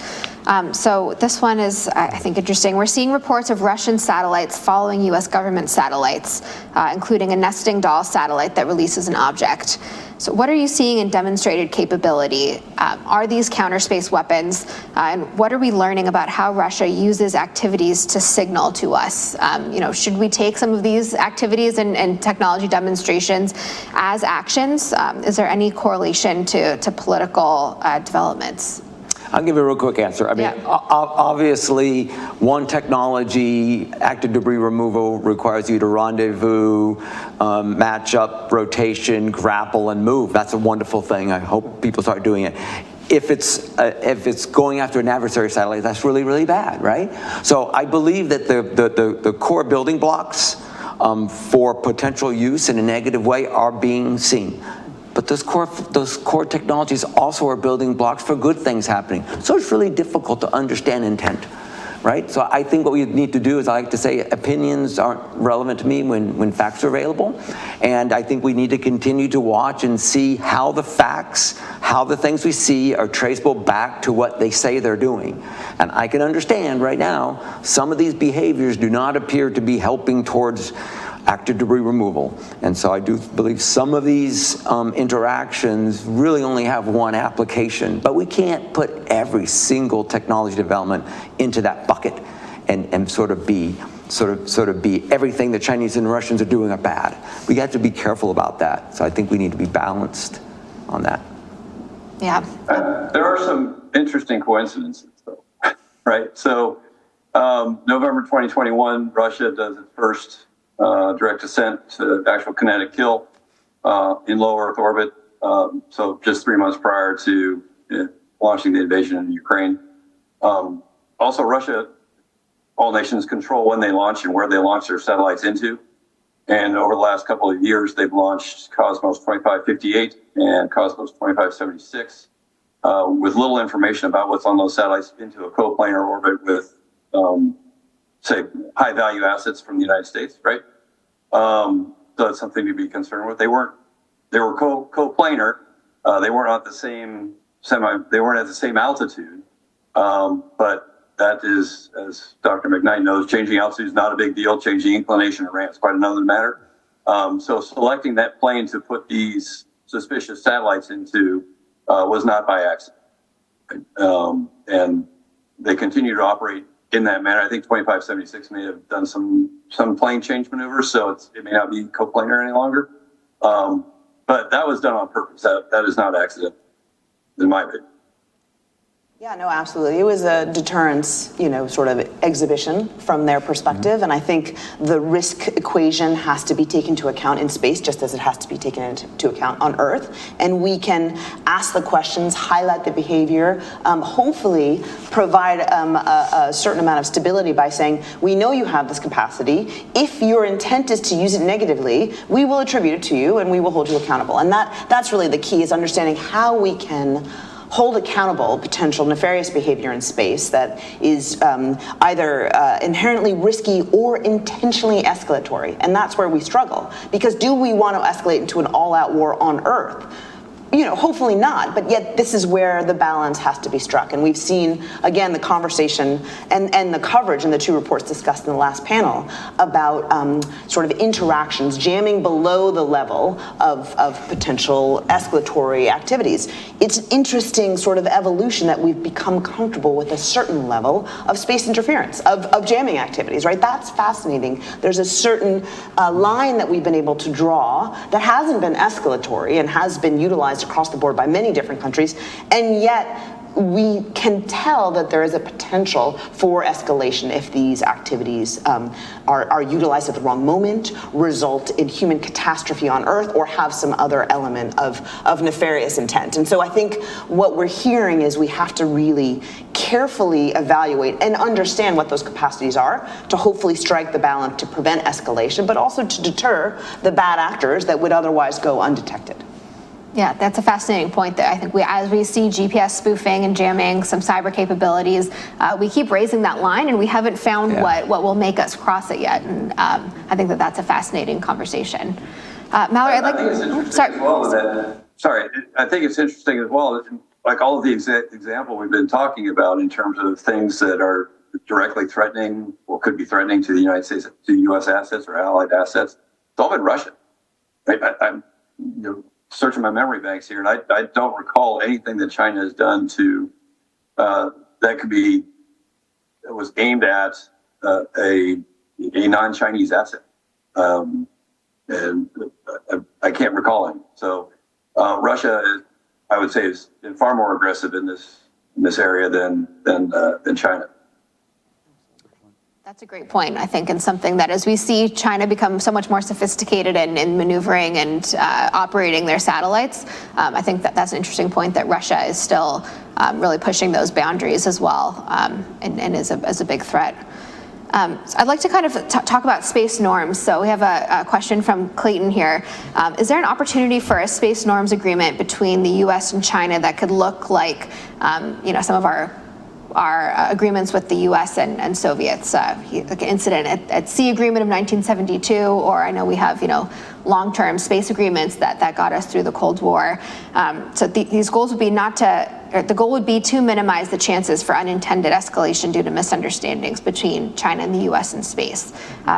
Based on where we are today politically, what's your assessment of the likelihood of an agreement like that? Yeah, I think it would be very hard right now to negotiate something legally binding, given our political environment, given the need for verification capacities in that agreement. If the legally binding agreement restrains us in some way, right? We don't want to be caught in an arms control situation where we have a legally binding agreement without any verification capacity, and in space where often your activities are only determined by your capabilities are determined by the use of that capability, right? So if you have an active debris removal capability, are you somehow violating a provision that suggests you don't interact with other people's satellites? No, until you use it at that very moment. So the verification is hard because you don't know the intent. I think in the space arena, there is a potential, as Clayton suggests, for a risk reduction political agreement or agreement that can be verified through observation, something that allows, like our direct ascent destructive testing prohibition, something that allows you to watch behavior to determine if there's compliance. And I think what we could and what we should be working towards with China, who does, as I think Greg rightly pointed out, appear to be behaving more responsibly, less threatening directly toward the U.S. than Russia, we should work out some way to stabilize, to prevent the risk of miscalculation, to hopefully potentially prevent our assumption that their active debris removal is offensive towards us, and prevent their assumption that our capacities in some other realm or in the space arena are aggressive toward China. And I think there is a potential for this, but it requires us to sit down and really evaluate where our mutual interests lie. And I think one specific area is space debris. So I'm going to leverage off of that real quickly, because while we are saying China is not aggressive against us, they're aggressive against the environment. And is that the same or different, right? So you talk about for debris, here's a simple thing, just like raising kids. If you don't talk, you're not going to get an agreement. We've had many times, many opportunities where we want to start a dialogue, but it's not a dialogue if you're talking and they continue to read from a sheet of paper. So I'm concerned that no, we're not going to be capable of doing that. Maybe I'm not as smart as diplomatic folks who can get them to talk, but they are not communicating. They are not in a dialogue. Without the dialogue, we're not going to understand what they want as their outcomes, what's important to them.